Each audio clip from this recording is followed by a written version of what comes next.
Bloomberg Audio Studios. Podcasts, radio, news.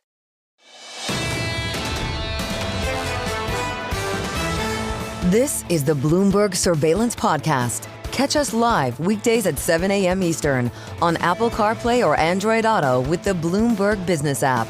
Listen on demand wherever you get your podcasts or watch us live on YouTube. In the studio, not commuting from New Jersey, Sarah Hunt joins us right now. Chief Market Strategist, Alpine Saxon Woods. You have been brilliant about, look, there's a maelstrom of news, but you got to participate. How do you feel going into the weekend with the courage of your convictions, I guess, succeeding? Well, I think that, the market has been volatile over the last 6 weeks, and this fast move higher also seems to put the risk-reward scenario into a little bit more of a risk position because you've had such a big move on the equity side. You do have to keep participating. I think this is some place to look really carefully at valuations since we've had such a big move so fast. So what do you make of it? I mean, a month or so ago, people were looking to jump off a bridge or something. Now, we've almost retraced it all. I mean, is this just the perception of tariffs and what it might do to the economy? It's a great psychological experiment because you had this great, terrible thing that was going to happen, which was we're going to stop trading altogether and we're going to have these big fights and all of a sudden we're going to have a global trade war to, maybe we're just going to get a level of tariffs that are higher than we originally anticipated the very first time. But since you had that big panic in the middle, all of a sudden that starts to sound reasonable. And I think markets are just looking for some clarity here. And they're going, well, if it's not that bad, we still have all these other stories that are good. Had the AI and earnings story not played out, I think it would have been a lot tougher right now to see those valuations come back. All right. So how do things screen for you these days? Where do you see opportunities?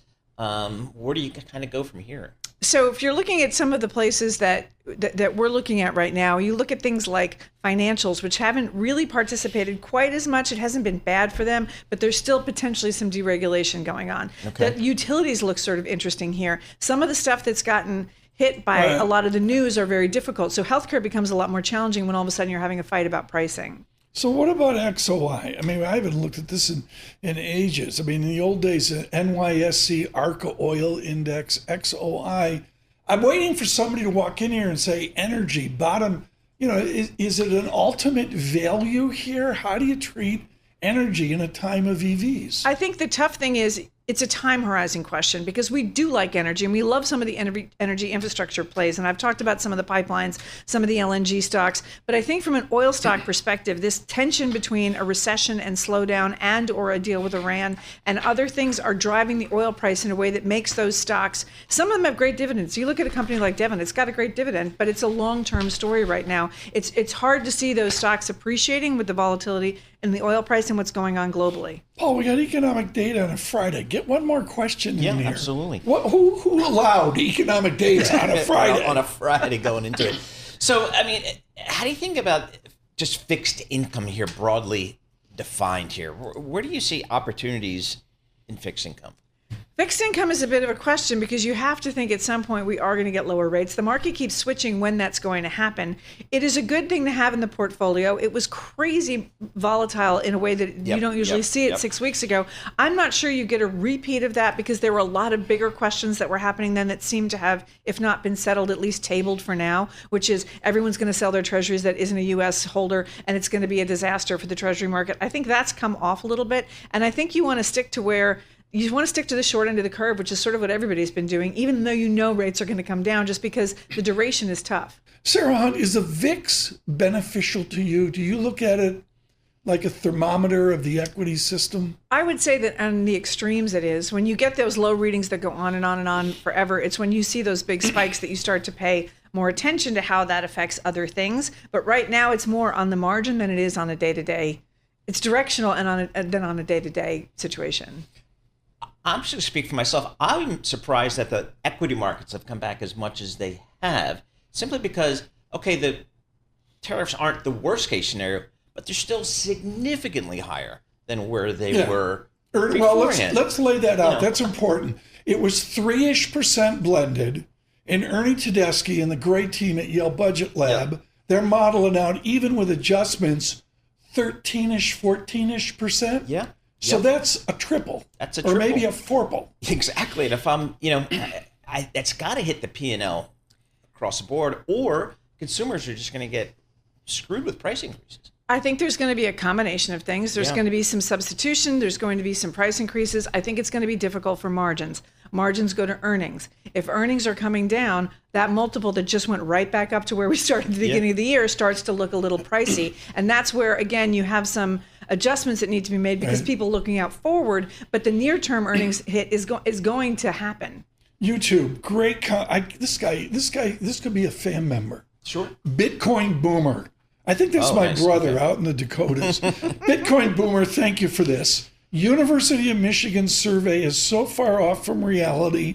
I bet the questions are loaded to create the conclusions they desire. Sounds like an Ohio State fan. Really, the Ohio State economics. Sarah Hunt, does soft data and behavioral phone calling stuff, is that a value to you? It's a value when it has some prediction. Right now, the soft data and the hard data are not converging because the hard data is still looking at stuff where we may be pulling stuff in. The soft data may be too negative because it's also sticking with some of the psychological issues that were going on in the month of April. So I think it's difficult until they start to get a little bit closer together. Just talking about those inflation expectations, I mean, that's much higher than we're even seeing today. So the expectation that that's going to change so much, is that expectation going to change again? So I don't know right now that it is as predictive as you'd like it to be. Any guest who uses the word expectation more than a hat trick 3 times, we show the door. Sarah, thank you. Thank you so much. Sarah Hunt with us, Chief Market Strategist at Alpine Saxon Woods. We adore having her in.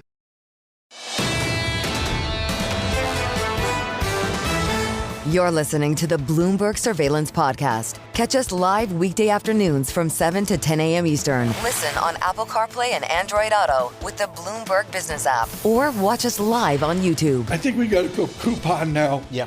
Meghan Robson gets us started. Yeah, Meghan Robson joins us. She's the head of U.S. credit strategy, BNP Paribas. She joins us in our Bloomberg Interactive Broker Studio on a Friday. So double, like golden stars for that.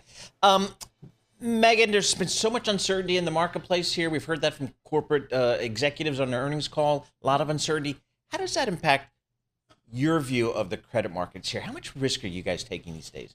So we've shifted a bit cautious. So I think we've certainly gotten a lot of good news on tariffs with some of the uncertainty removed with China and the 90-day pause. But ultimately, we think you're still at a much higher tariff level than you were to start the year. So U.S. to the rest of the world, we think is an average of 12% tariff. That's almost 5 times higher than when Trump took office. And the market's now pricing in a lot of optimism, and we're back to close to the tight levels that we saw year to date in February. So I think from here, gradually, we do think that spreads will start to move wider as some of the data that we get shows some of that tariff impact. What they note, Meghan, is the way you learn to take losses in equity is to ignore the bond market. Right now, I really want to pay attention to the Meghan Robson world. And what I see is real concern about price lower out the curve, the 10-year, the 30-year. The Japan 40-year has some legitimate convexity right now. Are we into a new regime in late 2025 of higher yields 10 years and out? Well, I think the yield story is absolutely back in credit. So the argument to buy credit with the recent sell-off has, I think, only strengthened. So investors, there is concern that spreads could potentially move wider on the long end of IG because of some of this concern about fiscal deficits and that the Treasury could go even higher than it has. Oh, come on, am I going to lie? BNP Paribas, I mean, they speak very directly. It's in French, and I can't understand it, but that's a different story. On Monday, do I want to load the boat on the 30-year U.S. bond, or do I wait? I think you should wait. So from here, we actually think that the Treasury yield should head lower. As Treasury yields move lower over the course of the year, investors are going to want a little bit more spread compensation on the long end. So in terms of the curve, we like being a little more defensive in investment grade. So 3 to 5 year investment grade we think looks good. I think that the long end could actually be an underweight opportunity if we do see the rally in Treasury yields that we're expecting. I can't emphasize, Paul, the polarity here between Meghan Robson as an adult in the frenzy out in the zeitgeist right now over the 10, 20, 30-year pieces. So everybody's OMG, Japan 40-year price way down, but the pros aren't looking at that. They're in much tighter. Yeah, I know. How about new issuance? Is it a phone call? If I'm a salesperson on Morgan Stanley or Goldman Sachs, am I calling you guys to buy new issuance? So we just revised our new issuance a bit lower for investment grade. So we have a forecast of 1.58 trillion. And if you reverse and back up to around the election, there was tons of enthusiasm around M&A, rising capital expenditures, positive sentiment, and we really haven't seen that yet. So corporate issuance is actually tracking lower year to date in 2025 versus 2024. And then to Tom's point, higher treasury yields has deterred some issuance in the IG market. Are there certain sectors you guys favor at this point? Yeah, so in IG, we like tech. So I think tech valuations had been hurt by some of the AI stuff and also exposure to China. We think that's an attractive sector, places like utilities where you're still sort of insulated from tariffs. And then in the high yield market, we like mortgage servicers. We think you're not vulnerable to the level of rates there. You have recurring revenue streams, so that's a favored sector as well. We see a big deal in the cable space. Big issuers. I'm talking to the pros here. So TMT, I think it depends. In IG, we are comfortable with the risk in that sector. In high yield, less so, just given the maturity wall and some of the secular challenges that we're seeing. The maturity wall was such a good band. I love that. They did. Exactly. Oh my God, they did Def Leppard like no one. Meghan Robson, thank you so much with BNP Paribas. Thanks for having me. This morning. This is the Bloomberg Surveillance Podcast. Listen live each weekday starting at 7 a.m. Eastern on Apple CarPlay and Android Auto with the Bloomberg Business app. You can also listen live on Amazon Alexa from our flagship New York station. Just say, Alexa, play Bloomberg 1130. Joining us for way too short a visit, William Lee is chief economist at the Milken Institute. He's been incredibly busy. Bill, I'm going to pull an audible on you with all your IMF work over the years in the Pacific Rim. People are focused on China. People are focused on Canada. People are focused on Mexico. I'm focused on over 1 million unit exports of Toyotas from Japan. We had a negative real GDP today. We got a 40-year bond yield in Japan that's to the moon. There's a huge tension there politically as well. Explain the importance and power of Japan in these trade negotiations with Mr. Trump. Well, you saw what the UK did for creating a template as far as how partnerships work with the United States, right? That's an example where you have a lot of investment in the United States by the UK, and there's reciprocal understanding that there's Boeing buys Rolls-Royce engines, and then they buy back the Boeing plane. There's no tariffs on that kind of partnership relationship. Japan is one of these, also the great partners of the United States.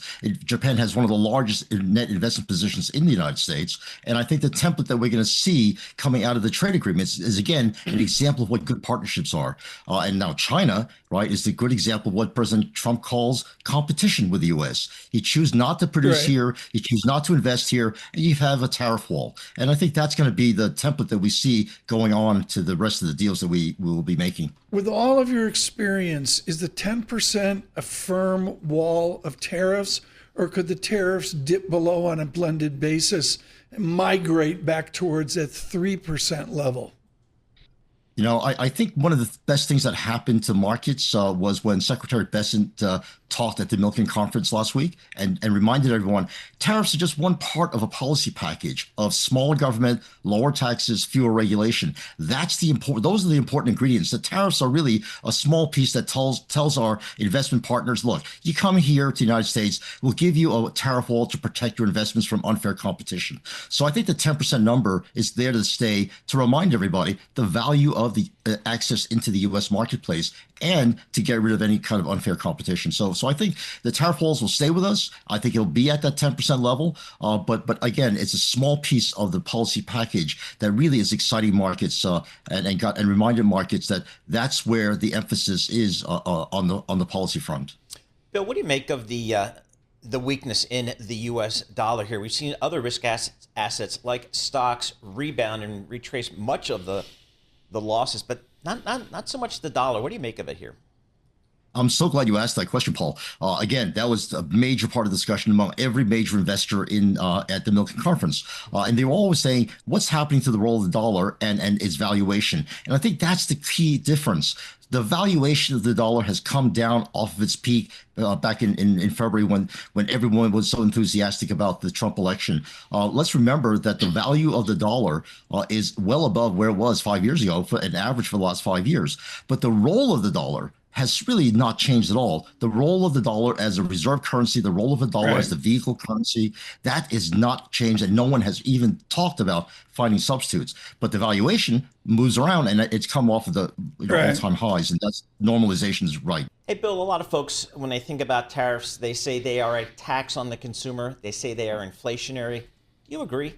Paul, every economist is trained to say tariffs are the creation of the devil. It's the worst thing you can do to an economy. And I think in most cases it is. And it's been used badly by most emerging market countries to try to protect failing industries. I remind you that when a doctor diagnoses you with atrial fibrillation, he gives you Coumadin or warfarin, which is rat poison. And I think that there's a role for rat poison as a package of therapies. There's a role for tariffs as a package of economic policies. In this case, the role of tariffs is not to protect industries, but rather to incentivize serious discussion about bringing capital into the United States. And that, I think, was the real role for the tariffs. That again, President Trump has reminded everybody that we really need to reshape the global economic trading system, and we can't live with the WTO system that was created after World War II. Billy, you and I read Ricardo cover to cover. He didn't deal with the service sector like we have now. Do tariff outcomes, are they the same in a service sector as a goods producing sector? I don't buy it. It's pretty hard to tariff services, isn't it? Especially when it's a license for American banks to sell financial products in China. So I think the whole notion of tariffs has been done away with, especially with the different rounds of tariff reductions we've had over many decades. But the real serious barriers to trade that Ricardo didn't deal with are non-tariff barriers and the legal requirements and health requirements and quality standards that are demanded of U.S. Exports into various countries. Those are the obstacles that are part of the negotiation package that President Trump wanted to incentivize by putting up this huge tariff barrier and say, look, you guys, let's get serious about getting rid of the real serious blocks to trade. Way too short a visit. Bill Lee, thank you so much. Greatly appreciate it. With Milken here, off of the Milken Institute celebration of another week's ago. Shally Bassick, thank you so much for Milken coverage. The chief economist, the Milken Institute.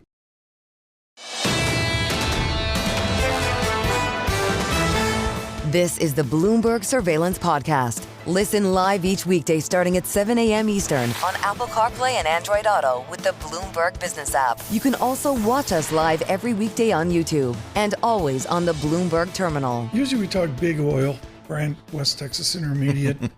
But with the president in the Middle East, I think we have to be advantaged by her true expertise.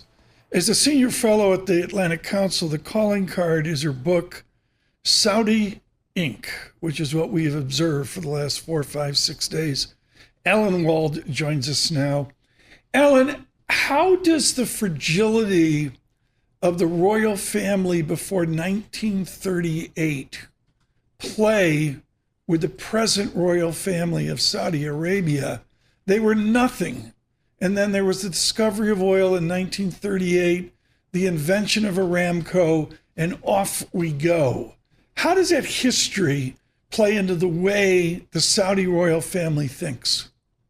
Yeah, I think that's a great point, because one of the things that's important to remember is that they really had no money, very little sources of income back then. And so the hold on power was really just based on their ability to militarily control the tribes. And so once oil started flowing, it really became a way for them to exert their influence over the peninsula, basically through paying for things for people. They suddenly had the cash to be able to, extend this largesse, and that was a symbol of their rule over the people. And so I do think that is something that really has remained culturally throughout time. That there is this idea that the royal family is there to provide, and so if at any point they are unable to provide, that could jeopardize the legitimacy of them as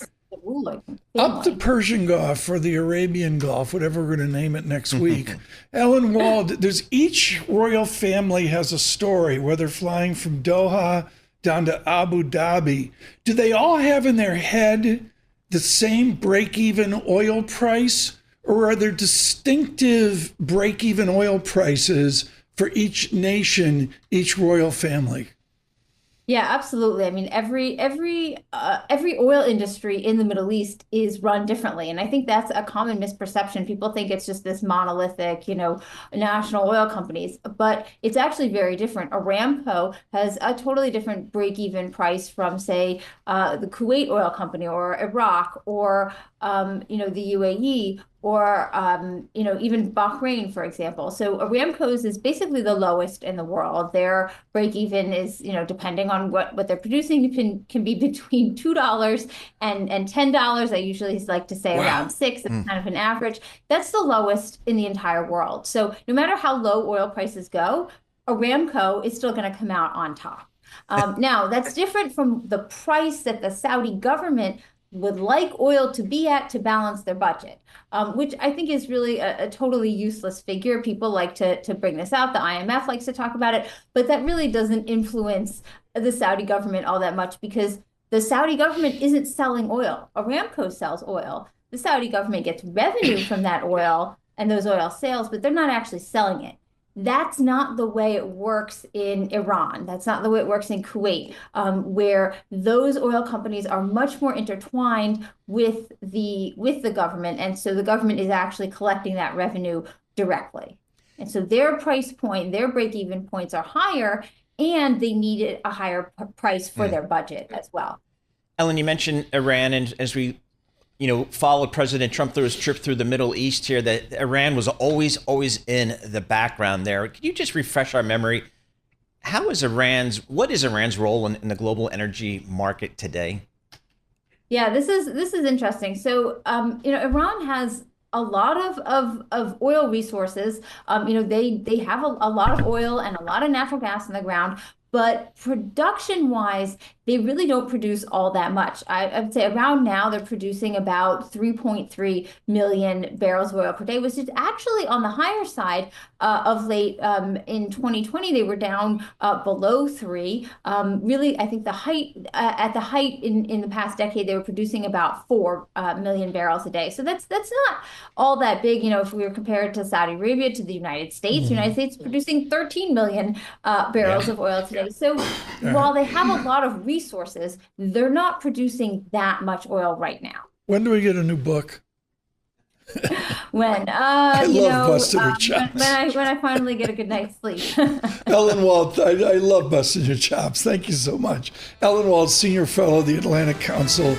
This is the Bloomberg Surveillance Podcast. Listen live each weekday starting at 7 a.m. Eastern on Apple CarPlay and Android Auto with the Bloomberg Business app. You can also listen live on Amazon Alexa from our flagship New York station. Just say, Alexa, play Bloomberg 1130. I'm going to crack the book on Frank Fabozzi this weekend. 1,904 pages. Kelsey Barrows read it cover to cover. Bob Michaels said, you're not working for me unless you read Fabozzi cover to cover. Kelsey joins us right now, Executive Director, JP Morgan, on clipping coupons. Okay, I just did the fancy chart in the Bloomberg. Tom Secunda stopped me yesterday. He says, Tom, you're not talking fancy math enough. So let's go. The 2-10 spread, the difference in yield between the 10-year and the 2-year. I took it back to Paul Volcker, getting way back. It's a very elegant standard deviation study.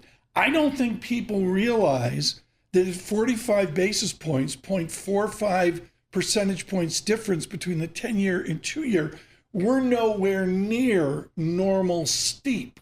Yep. Center tendency is 105 basis points. Is that our future, that we're going to get back to that kind of steep curve? Well, we do think that the curve should be structurally steeper over time. It's a function of the fact that we're moving further away from an environment where the zero lower bound is a problem, and further away from an environment where the Fed is giving a lot of forward guidance. So we're going back to normal. Yeah, before your time, to be honest. We're slowly going back to normal, but I would say in the immediate horizon, what's going to drive the curve steeper is ultimately going to be expectations for the Fed. So if you think about over time, where does the volatility in the yield curve come from? It comes from the front end. It comes from the Fed either raising rates or lowering rates. When we get a really steep curve, it's going to be a function of significant rate cuts from here. Is that what JP Morgan Asset Management is thinking about, rate cuts going forward? So right now, we don't expect rate cuts in the immediate term. We expect that the Fed is going to remain on hold for now, at least. And then in terms of what the Fed is looking at, we do see a lot of uncertainty in the economy right now, but it's really just not showing up in the hard data. I mean, the only place that I can really see it flowing through, this uncertainty, which is primarily a function of the tariff regime, is in net exports within GDP. But if you look at the jobs data, if you look at the inflation data, it's actually amazing how well entrenched the disinflation was heading into this trade war, given the inflation data we've gotten over the last few days. So do you guys at JP Morgan Asset Management, some of the smarter folks out there, you sit in a 2-year treasury at 4%, more or less, or do you take credit risk here? I think you want a little bit of credit risk, but I think you want to stay on the higher quality side. But I will say we have been diving really deep in terms of doing the credit work on an individual name basis and making sure that our companies are prepared for a more challenging environment. So what we actually did is we ran all of our companies through a stress test of 10% tariffs and 20% tariffs. What'd you learn? And we actually learned that companies are in a very strong position. Even in that 20% stress test of tariffs, we still couldn't get investment grade earnings on a median company basis to get below zero. Okay, but do the unit sales go down? I mean, if you're doing this with Michael Ferroli, can you see Kelsey Barrow, Michael Ferroli, pizza at 7 p.m.? I can see it. Okay, are you assuming then that the burden of the trade war is on the consumer and not on American corporates? It's going to be a combination of both. So you are going to see, I mean, that is really the reality, is that for some companies, the burden is going to go straight to the consumer. And then for some companies, the burden is going to go more to them in terms of margin compression. But it's a sector by sector analysis. Jamie Dimon in Paris yesterday with our Francine Lacroix. I'm sure he's bringing you back something nice from Hermes. But Kelsey, the basic idea here is JP Morgan is global. JP Morgan's looking at what foreign investors are doing. It's price up, yield down. Is that because foreigners are still buying our full faith and credit paper?